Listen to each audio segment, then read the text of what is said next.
Le damos la bienvenida a Juan Pablo Costa, analista del Centro de Economía Política Argentina, el CEPA. ¿Qué tal? Lucas Molinari y Leila Vitar, te saludamos. Hola, ¿cómo están? Bien, bueno, está poniéndose en discusión fuertemente desde el movimiento sindical y también muchas consultoras cómo mide el INDEC la inflación. ¿Qué es lo que han visto desde el Sí, CEPA con lo que ayer nuevamente sacó el gobierno de esta inflación a la baja? bueno, a ver, ayer salió, como bien decís, la inflación, 2,2 dio en el mes de enero y un poco con la misma dinámica de meses anteriores, en donde vos tenés un índice promedio, que es este 2,2, pero bueno, cuando uno empieza a mirar al interior del índice, tenés algunas cosas, vamos a decir, algunos rubros que aumentan muy por arriba del promedio y otros que aumentan menos. Especialmente vos acá obviamente tenés cuestiones estacionales, por ejemplo el rubro de restaurantes y hoteles aumentó mucho y eso tiene que ver con la estacionalidad de las vacaciones, o sea, suele aumentar mucho en el verano, pero entre lo que es bienes y servicios, vos tenés un aumento del 1,5 en bienes y 3,8, o sea, muy por arriba del promedio, casi duplicándolo en el caso de los servicios. ¿Y por qué es importante esto? A veces uno se pierde porque como son todos numeritos chicos, pero bueno, un 2% de diferencia es un montón, ¿no? Porque es casi el doble. ¿Por qué es importante esto? Porque justamente tiene que ver con la discusión que nosotros ya hace algunos meses que venimos dando, vinculada a la actualización de los ponderadores, es decir, de la metodología que utiliza el INDEC para medir eh, la inflación. Nosotros hicimos una estimación que nosotros, ahora explico un poquitito qué es esto de los ponderadores, pero si nosotros hubiéramos actualizado, si el INDEC hubiera actualizado la forma de medir la inflación, nos daría desde enero del año pasado, o sea, lo que es el último año, nos daría 14% más de inflación acumulada, casi 15, 14,8. ¿Sí? Es decir, la inflación sería un poco no, sino relativamente más alta que lo que finalmente dio. ¿Por qué? A ver, esto es no es complicado, pero quizás sea un poco complicado explicarlo por la radio, lo voy a tratar de hacer lo más pedagógico posible. El INDEC, para medir la inflación, lo que utiliza el INDEC es construye lo que se llaman ponderadores, ¿sí? Una serie de ponderadores. Los ponderadores básicamente es asignarle un peso a cada uno de los rubros y a cada uno de los consumos, ¿sí? Pensémoslo así, no es lo mismo que me aumente el precio de la tira del asado, por ejemplo, a que aumente el precio de los tornillos, ¿sí? Porque uno asado come más habitualmente, o el pan, por ejemplo, o la harina, y después hay algunos otros productos que, bueno, uno consume muy cada tanto, y por lo tanto no tiene tanto peso, ¿sí? Bueno, esa es la ponderación, básicamente, esos son los ponderadores. El INDEC está trabajando con unos ponderadores del año 2004. Eso se construye a través de la ENGO, que es una encuesta de gasto de los hogares que hace el INDEC. En su momento se había actualizado, lo que pasa es que se actualizó con ponderadores del año 2012, de una encuesta del año 2012, y cuando asume Macri vuelve para atrás, porque ahí estaba toda la discusión del INDEC, ¿no? Si había sido intervenido o no, bueno, toda esa discusión. Y por lo tanto, nosotros hoy estamos trabajando con ponderadores semi desactualizados. Digo semi porque ahí hay pequeños ajustes, pero no del todo. ¿Cuál es el punto con esto? Si vos actualizás los ponderadores, lo que te va a dar es un crecimiento de los servicios en la ponderación, ¿sí?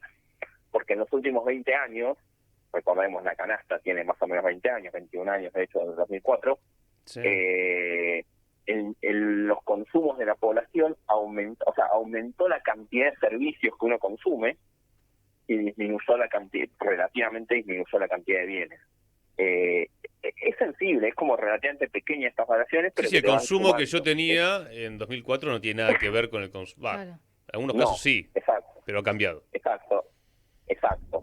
Entonces vos fijate que lo que más aumentó son los servicios, que yo te decía antes que aumentó 3,8, contra los bienes que aumentaron por debajo del promedio, pero si yo modifico los ponderadores y le asigno a los servicios un mayor peso, me daría el promedio, me daría más alto, la inflación general me daría más alta.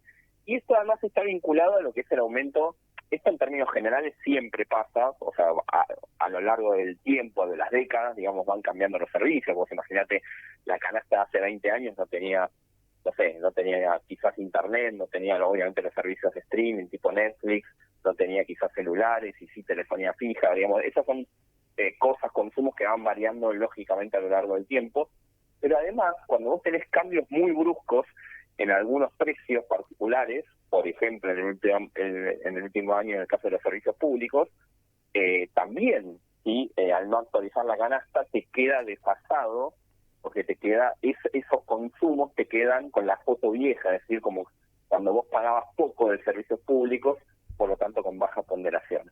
Si vos todo esto que te estoy contando lo actualizás, lo ajustás, es decir, es algo de hecho que el INDEC tenía previsto hacer, además, digo, tenía previsto hacer este cambio, el gobierno lo frenó, por eso de hecho renunció la directora del IPC, del índice de precios de consumidor del INDEC, y hubo ahí cierto cortocircuito con el INDEC, pero bueno, finalmente el gobierno lo frenó justamente para que el índice diera por debajo de lo que debería dar en el caso de que se hubiera hecho esta actualización metodológica. Entonces, ahí está un poco la discusión. Además de esto, está obviamente la discusión de la que se está dando en general, ¿no? De la apreciación cambiaria, de cómo tiene el tipo de cambio pisado y qué tan sustentable eso es en el mediano plazo, ¿no?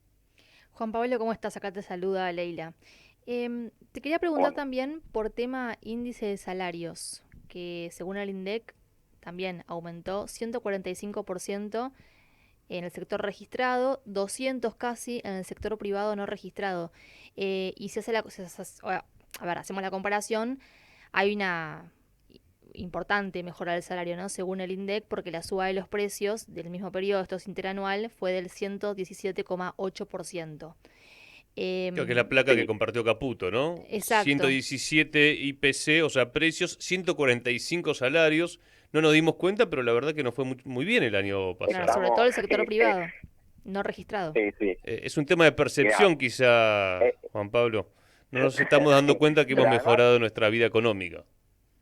hace unos meses decían que el salario había mejorado y cuando vos veías los números de ellos, bueno, eran 2 puntos arriba, ponele, y bueno, eso puede llegar a pasar, viste, que no lo sientas, pero 30 puntos arriba que no lo sientas es raro, sí, es raro, es Pero no como le que estás pasa ni al ganando bancario, hermano. Ni al bancario le pasa eso. un 30% más de lo que en términos reales de lo que ganabas hace un año y no te das cuenta.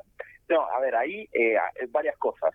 Lo primero, estos números que publica el gobierno es con la inflación sin ajustar, justamente lo que veníamos diciendo antes. Igual ajustás, te actualizás los ponderadores, te va a dar una inflación más alta y por lo tanto, Ujú.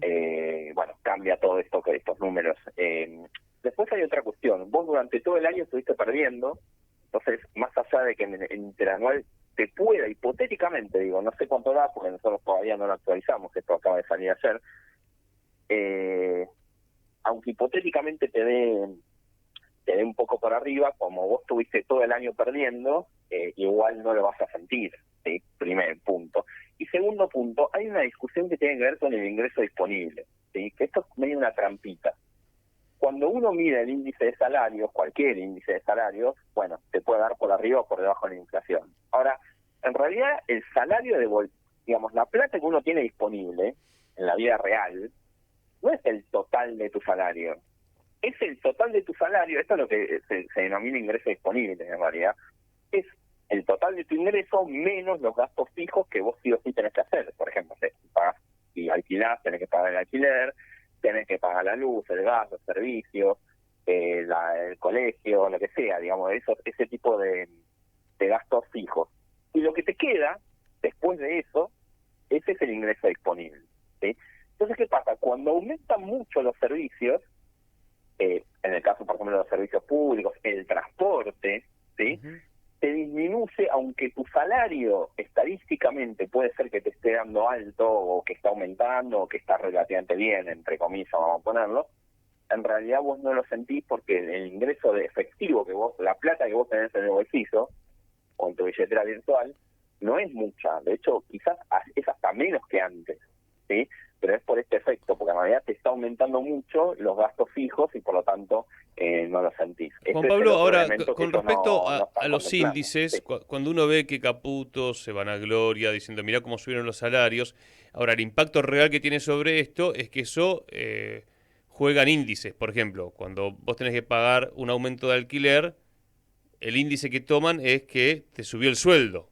Claro. También en lo que tiene que ver con devolución de créditos hipotecarios, en lo que es el UVA y todo eso, también juega el aumento de sueldos que firma el gobierno o afirma, ¿no?, mediante la Secretaría de Trabajo. O sea que no es que es solamente un discurso, sino que tiene un impacto No, real en la no, economía. claro.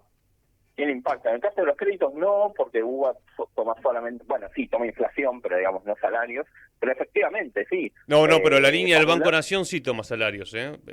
Que es bueno, mejor que sí, la otra. Es puede una ser. sola línea, pero Sí, bueno, en el tema de tenés razón, alquileres que te está igual, topeado. el tema de alquileres es masivo y cualquiera que alquile sabe que toma el índice oficial y vos decís, pero ¿cómo puede ser? Bueno, justamente la fórmula que Claro. está sobre los salarios para el gobierno aumentaron, cosa que no existe, ¿no?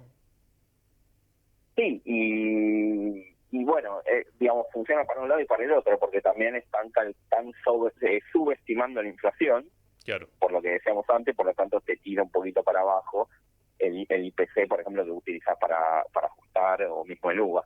En este sentido funciona para un lado o para el otro, depende de dónde se encuentre uno, pero sí, efectivamente, digo, está bien eso que decís en el sentido de que no es solo un numerito que se publica y que entonces hablamos y decimos, la inflación está así o sube o baja, sino que tiene implicancias, incluso también en materia financiera, por ejemplo, todos los bonos que ajustan por inflación, digamos, son índices muy importantes que terminan teniendo impacto en la economía, obviamente. Juan Pablo, te agradecemos la charla.